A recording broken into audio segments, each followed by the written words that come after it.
안녕하세요, 유정씨입니다. 블로그 체험단으로 생활비를 어느 정도 절감하기 시작하면 슬슬 욕심이 생기기 시작합니다. 여기 있는 제품 말고 내가 생각하는 이 제품이 좀 체험단으로 올라왔으면 좋겠다. 이거 협업해보고 싶다. 그리고 나도 이제 원고료를 좀 받아보고 싶다. 라는 생각이 드실 거예요. 그래서 이번 영상에서는 블로그 역제안에 대해서 한번 이야기를 해볼게요.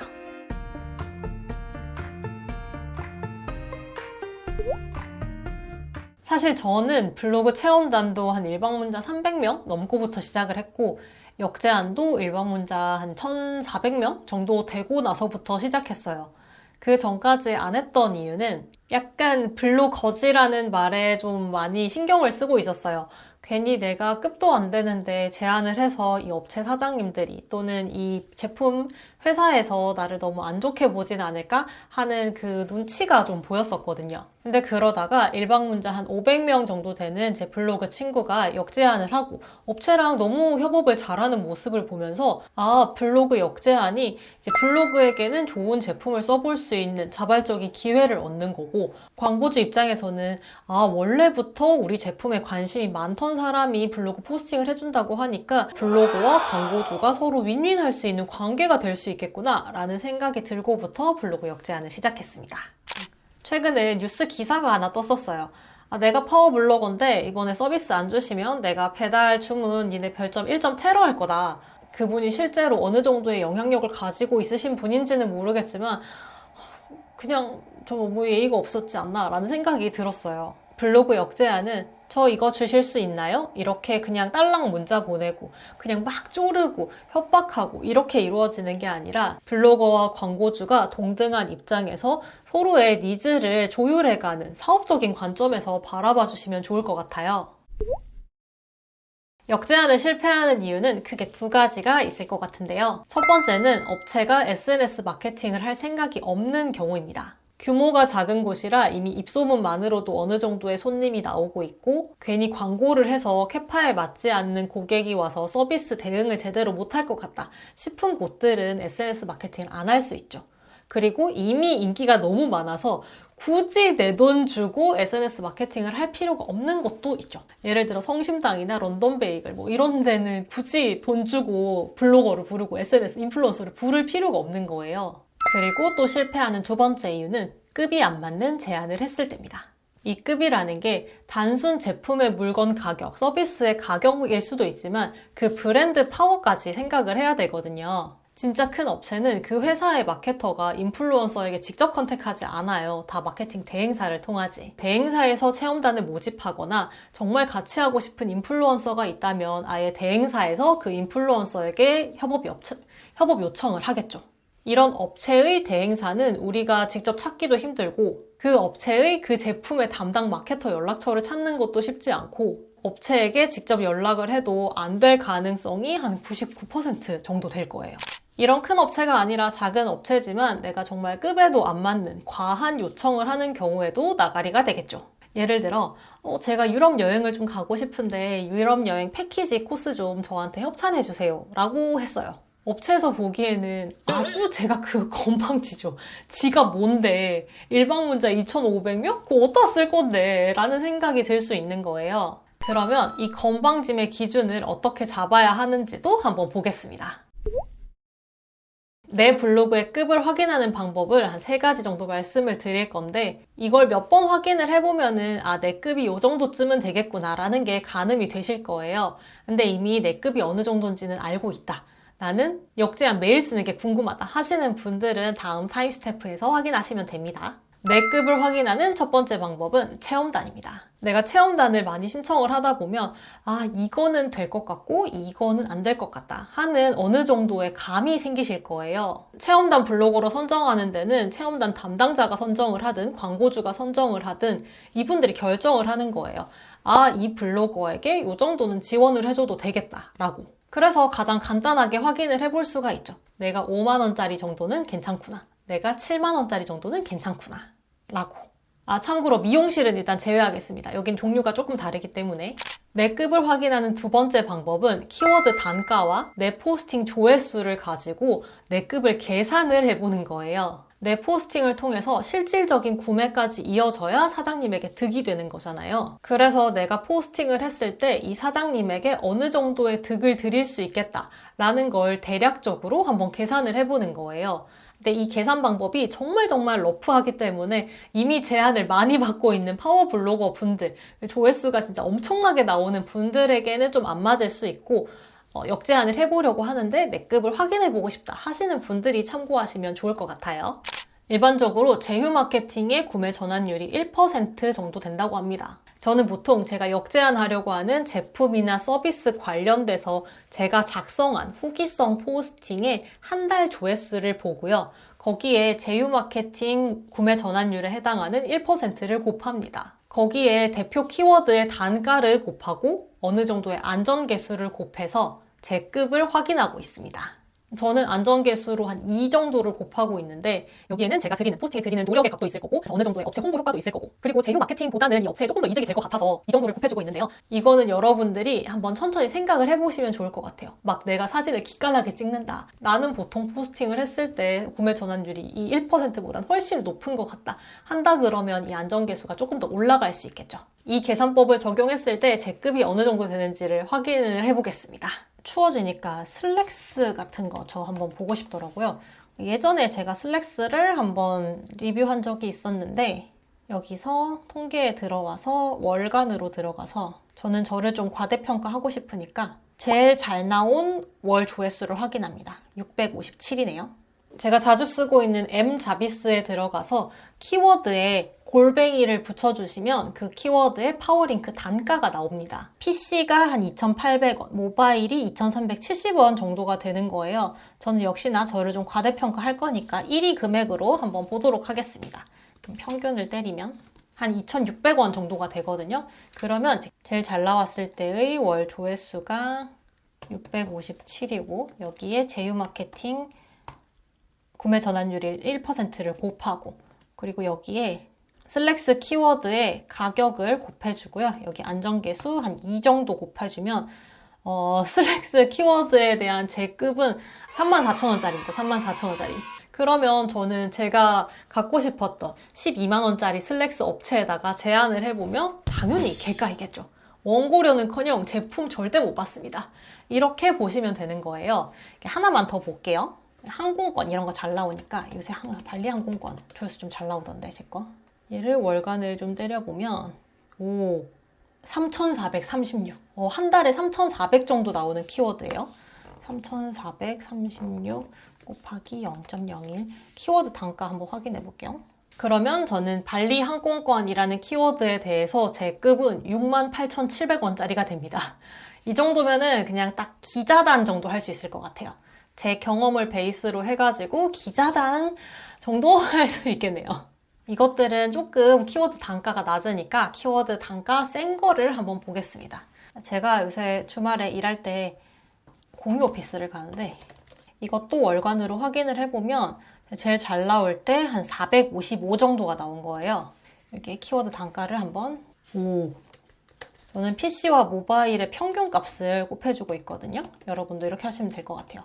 그리고 안전계수 2까지 곱하면 제가 이 당시 상위 노출 키워드가 정확하게 공유 오피스는 아니었지만 공유 오피스 관련된 키워드들이 몇 가지가 있죠. 그러면 한 이 정도 급에 맞춰가지고 역제안을 했을 때 제 블로그가 좀 괜찮다면 그분들이 보시기에 조금 더 매력적인 포인트가 있다 그러면 될 수도 있겠다라는 생각을 하는 거예요. 제가 대부분 한 달 조회수로 급을 확인을 했었는데 시의성 키워드는 조금 얘기가 달라집니다. 시의성 키워드는 짧은 시간에 조회수가 정말 폭발을 하기 때문에 이거를 한 달로 보면 양이 너무 많아서 저는 보통 2분의 1, 3분의 1 정도 해주고 있거든요. 이렇게 맞춰가지고 제가 최근에 썼었던 수능 선물로 한번 볼게요. 한 열흘 정도 됐겠죠? 그럼 요 조회수로 한번 확인을 해볼게요. 이렇게 계산식을 넣어보면은 저한테 한 83,000원 정도가 나왔어요. 그러면 저는 수능 선물이라는 키워드로 83,000원 정도의 급을 가진 사람이 되는 거죠. 이 정도 케이스면은 만약에 업체에서 한 3만원짜리 제품으로 제안이 온다. 그러면은 한 5만원 정도의 원고료를 요청해 볼 수 있을 것 같아요. 이런 식으로 제 급을 확인을 할 수가 있는데 이런 정도 급인 제가 만약에 LG전자에 세탁기 주세요 라고 요청을 한다 그러면 사실 말이 안 되는 거예요. 제가 세탁기 관련된 포스팅을 해가지고 조회수가 나쁘지 않게 나온 적이 있었는데 그걸로 따져보더라도 세탁기 키워드에 대한 저의 급은 한 87,000원 정도가 나오고 신혼가전이라는 큰 키워드로 혹시나 이제 내가 좀 나를 과대평가해가지고 본다고 하더라도 제 급은 30만 원 정도밖에 안 돼요.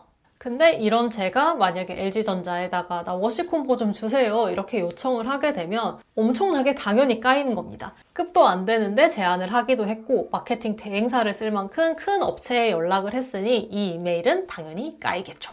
내 급을 확인하는 세 번째 방법은 레퍼런스 블로그를 체크하는 겁니다. 저는 어떤 것에 대해서 협업을 하고 싶으면 그것과 관련해서 협업을 진행한 블로거가 있는지 먼저 확인을 해봅니다. 일방 문자 수도 확인하고 인플인지도 확인하고 그리고 확인할 수 있다 그러면 블로그 지수까지도 확인해서 비교를 하는 거예요. 그렇게 봤을 때 내가 경쟁력이 있을 것 같다라는 생각이 든다면 제안을 해보는 거죠. 제가 이렇게 막 계산도 하고 뭐도 보고 하니까 과정이 굉장히 복잡해 보이지만 몇 번만 해보면 어느 정도 요거는 내가 제안할 수 있는 급인 것 같다라는 게 대략적으로는 보이실 거예요. 어떤 키워드는 요 정도, 어떤 키워드는 요 정도. 그리고 사실 내가 내 급을 알고 지원을 해야 같이 협업을 할 수 있는 확률도 올라가는 거고 이 내 지원을 확인을 하시는 분들도 내 거를 검토를 하시는 분들도 훨씬 덜 피곤합니다. 우리는 열심히 고민해가지고 역제안을 보내겠지만 이 업체에서는 이런 제안을 막 100개씩 받는다고 생각을 해보면 너무너무 피곤하잖아요. 그런데 딱 급에 맞춰가지고 적당하게 지원한 사람이 있다? 그러면 좀 더 좋게 보일 수밖에 없겠죠. 그러면 어떤 업체에 역제안을 해야 이 받아줄 확률이 좀 올라갈 수 있을까요? 내가 체험단 사이트에서 봤다거나 아니면 다른 블로거에서 체험단으로 경험을 했다고 적혀 있다거나 또는 원고료를 지원받아 작성되었습니다. 같이 협업할 생각이 있고 실제로 다른 블로거들과 협업을 한 업체라면 조금 더 블로그 협업에 대해서 긍정적이실 거예요. 그리고 추가적으로 저는 인스타그램 광고 돌리는 업체들도 굉장히 긍정적으로 생각을 합니다. 인스타그램 광고 돌리는 업체, 네이버에 파워 링크 붙이는 업체, 그리고 스마트 스토어 광고 돌리는 업체들은 마케팅할 의지가 있기 때문에 후기성 포스팅을 늘리려는 생각도 가지고 계실 거고 우리가 급에 맞춰 제안을 했을 때 조금 더 긍정적이실 수 있겠죠. 그리고 저는 이런 광고에서 업체를 보지 않더라도 내가 써봤는데 와 진짜 좋다. 대박이다. 내가 이 업체랑 협업하면 진짜 시너지 장난 아닐 것 같아 하는 곳이 있다면 내 급에 맞다면 그 업체에게도 일십을 당하더라도 이메일을 보내볼 것 같아요. 혹시나 마케팅할 생각은 있는데 어떻게 해야 되는지 모르실 수도 있으니까. 역제안을 위해서 연락하는 방법은 카카오톡 채널, 인스타그램 DM, 네이버 톡톡, 이메일 등 방법이 다양합니다. 해외여행 투어나 마사지 같은 건 카카오톡 채널이 있는 곳이 협업 의사가 많을 가능성이 높고요. 인스타그램에 나올 것 같은 예쁜 감성 숙소는 인스타그램 커뮤니케이션이 훨씬 원활할 수 있습니다. 네이버 톡톡 같은 경우는 예전에는 잘 된다라는 얘기도 들었는데 요즘은 이 업체들에서 네이버에 오히려 불편하다라고 하는 경우가 있다고 해서 저는 쓰진 않고요. 저는 일반적으로 업체에 역제안을 할 때 이메일로만 하고 있어요. 제가 좀 꼬장꼬장해서 그런지도 모르겠지만 기본적으로는 협업이잖아요. 이게 정식 업무라면 이메일 커뮤니케이션을 하는 게 가장 예의 바른 방식이라고 생각을 해서 저는 이메일을 선호하고 있어요. 인터넷에서 제품이나 서비스를 판매하는 곳이라면 판매자 정보를 기입을 해둬야 합니다. 스마트 스토어라면 이런 식으로 판매자 정보에 들어가서 상세 정보를 확인하면 이메일을 확인할 수가 있고요. 홈페이지에 이메일이 남아있다면 그곳으로 이메일을 보내고 만약에 인플루언서 담당팀이 있다면 그쪽으로 토스를 해주시는 것 같더라고요. 그래서 이런 식으로 이메일로 연락을 해볼 수가 있습니다. 자, 그러면 내 급도 알았고 어떤 업체에 연락해야 될지도 알았고 어떻게 연락해야 될지도 찾았다. 그러면 어떻게 제안을 해야 할까요? 역제안하는 방식은 블로거마다 스타일이 다를 수 있지만 일단 이건 제 케이스라는 거를 보고 참고해 주시면 좋을 것 같습니다. 저는 좀 많이 꾸장꾸장한 스타일이라 가지고 이메일 할 때 좀 꼼꼼하게 많은 정보를 담는 편입니다. 제목에는 이 이메일에서 담고 있는 내용이 함축이 되어야겠죠. 그래서 블로그 협찬 제안 땡땡땡땡으로 협업 제안 드립니다. 그리고 뒤에 뭐 제 블로그 명을 붙일 때도 있고 안 붙일 때도 있고 그런 식으로 제목을 짓고요. 처음에는 내 블로그를 소개하고 블로그 주소를 남깁니다. 내 블로그의 메인 주제, 일방 문자, 또는 뭐 사진을 잘 찍는다, 커플 컨셉으로 여행을 다니고 있다 등등 내 블로그의 강점을 말해줄 수 있는 수식어를 앞에 붙이고 블로그명을 적어주고 내 실명을 말해줍니다. 그러면 저는 이렇게 되겠죠. 세계여행 주제로 하고 있는 일방 문자 2,500명의 여행하는 유정씨 블로그를 운영하는 하유정입니다. 가 제 첫 줄이 될 거예요. 그리고 뭐 예를 들어 이거라고 케이블이라고 치면은 땡땡땡땡 업체의 무슨 케이블 관련해서 블로그 협업을 제안드립니다. 라고 시작 부분을 채우는 거죠.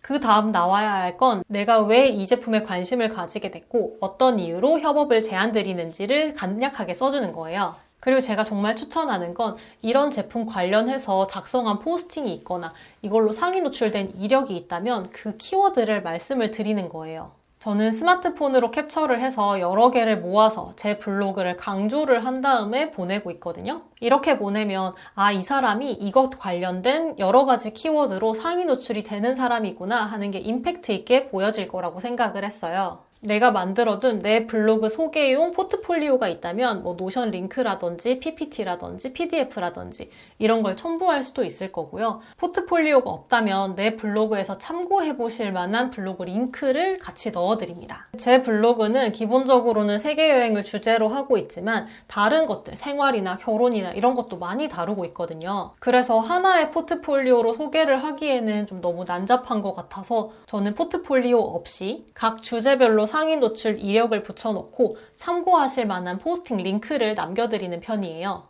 이렇게 꼼꼼하게 넣는 이유는 업체에서 검토를 했을 때 내 이메일을 보고 정말 딱 오케이, 나도 오케이를 한 번에 확인할 수 있었으면 좋겠어요. 회사 생활을 오래 하다 보면 이런 이메일들이 왔을 때 얘가 뭐라고 말을 하는 거야 하게 되면 그때부터 그 이메일은 탈락입니다. 안 봅니다. 그래서 최대한 빠르게 결정을 내릴 수 있게끔 정리를 해주려고 하는 거예요. 이까지 나를 소개하고 나를 입증했다면 이제 내가 원하는 것, 내가 해줄 수 있는 것을 명확하게 알려드려야겠죠. 어떤 걸 10,000원에 팔고 싶다면 이 받는 사람은, 사는 사람은 와 이거 한 10만 원쯤 될 것 같은데 내가 10,000원에 샀네? 개꿀. 이런 식으로 느낄 수 있게끔 가치를 제공하라 라는 얘기가 있어요. 우리가 역제안하는 업체 담당자 입장에서는 체험단에 어느 정도의 비용을 들인 다음에 블로그 후기 10개 남기고 싶어요. 적당히 잘 뽑아서 넣어주세요. 라고 하면 내가 신경 쓸 것 없이 체험단에서 모든 걸 해결해 줄 수 있는데 굳이 역제안하는 블로거를 오케이 할 만한 이유가 있을까요? 그래서 가능한 저는 그 업체가 체험단을 모집하는 것보다 나랑 협업했을 때 조금 더 이득일 것으로 보일 만한 것들을 추가해서 넣어주는 편이에요. 예를 들면 포스팅 하나, 클립 하나. 포스팅 하나에 릴스 하나, 포스팅 하나에 피드 하나, 또는 제공 내역에 따라 가지고는 포스팅을 2개까지 해주는 걸 제가 제안을 할 수 있는 거죠. 체험단으로 신청하면 체험하는 날짜도 지정되어 있고 포스팅해야 하는 기간도 정해져 있지만 역제안을 하게 되면 진짜로 내가 써보고 싶은 제품이나 서비스를 써볼 수 있다는 것도 장점이죠. 체험하는 기간도 내가 정할 수 있고 포스팅하는 날짜도 어느 정도는 조율을 할 수가 있어요. 이런 서로의 이득을 생각을 했을 때 내가 포스팅 하나보다는 한 가지를 더 추가해주는 것도 하나의 역제안 꿀팁이 되겠죠. 그리고 요청할 것도 명확하게 적어주세요. 제가 무슨 블로거인데 혹시 같이 협업해볼 수 있을까요? 이렇게 쓰지 마세요. 명확하게 말하십시오. 무엇을 원합니다. 예를 들어 이 케이블이라고 친다 그러면 무슨 케이블, 30W짜리 1m 까만색 케이블 2개 부탁드립니다. 이런 식으로 명확하게 적어주는 거예요. 모델과 색상과 옵션을 정확하게. 역제안 이메일을 쓸 때는 담당자가 내 이메일을 딱 봤을 때 오케이, 나도 오케이 또는 팀장님에게 보고를 할 때 명확하게 이 사람이 이거 준대요, 이거 원한대요를 보고할 수 있게끔 만들어주는 게 중요합니다. 이렇게 빠른 결정을 하게 도와주기 위해서 내 급을 확인하고 지원을 하는 거고 내 블로그 바로 열어볼 수 있게 링크 넣어주는 거고 내가 원하는 것, 내가 줄 수 있는 거를 착 정리를 해주는 거예요. 참고용으로 하나 말씀을 드리면 내가 이 업체에 역제안을 처음 하는데 처음 쓰는 이메일에서부터 원고료를 요청하면 사실 나가리가 될 확률이 좀 큽니다. 회사 다니면서 비용 처리를 몇 번 해보면 계정이라는 걸 보실 수가 있을 거예요. 단순 제품 또는 서비스 제공이라면 사실 마케터가 판촉 샘플이라든지 무슨 샘플이라든지 이런 식으로 좀 뺄 수 있는 방법도 있고 담당자 선에서 컨트롤 할 수 있는 경우가 많아요. 하지만 원고료는 얘기가 좀 다릅니다. 회사 통장에서 돈이 나가야 하는 거고 일종의 외주 비용이기 때문에 계정이 달라지거든요. 그래서 오히려 원고료 3만 원이랑 한 7만 원 상당의 제품 이렇게 딱 놓고 비교를 하면 7만 원 상당의 제품을 요청하는 역제안이 성공할 확률이 조금 더 높을 수 있습니다.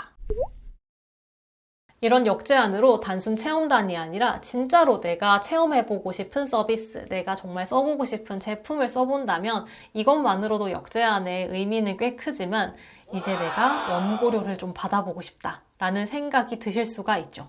이 경우는 사실 먼저 협업 제안이 왔을 때부터 시작하는 걸 전 좀 더 추천드려요. 처음에는 업체에서 단순 제품 제공으로 협업 제안이 올 거예요. 그러면 우리는 여기다가 원고료로 역제안을 하는 거예요. 저는 단순 제품 제공으로 협업 제안이 오면 그럴 때도 역제안 메일과 거의 비슷하게 회신을 합니다. 협업 제안 감사드립니다. 제가 이런 키워드로 상위 노출이 잘 되는 블로거인데 이 건에 대해서 원고료 얼마로 지원 가능한지 검토 부탁드립니다. 제가 해드릴 수 있는 건 요렇게고 어떤 제품 제공과 원고료 얼마를 원합니다를 깨끗하게 정리를 해서 보내는 거예요. 이때 원고료는 이미 내가 계산해 놓은 그 키워드에 대한 내 급이 있을 거잖아요.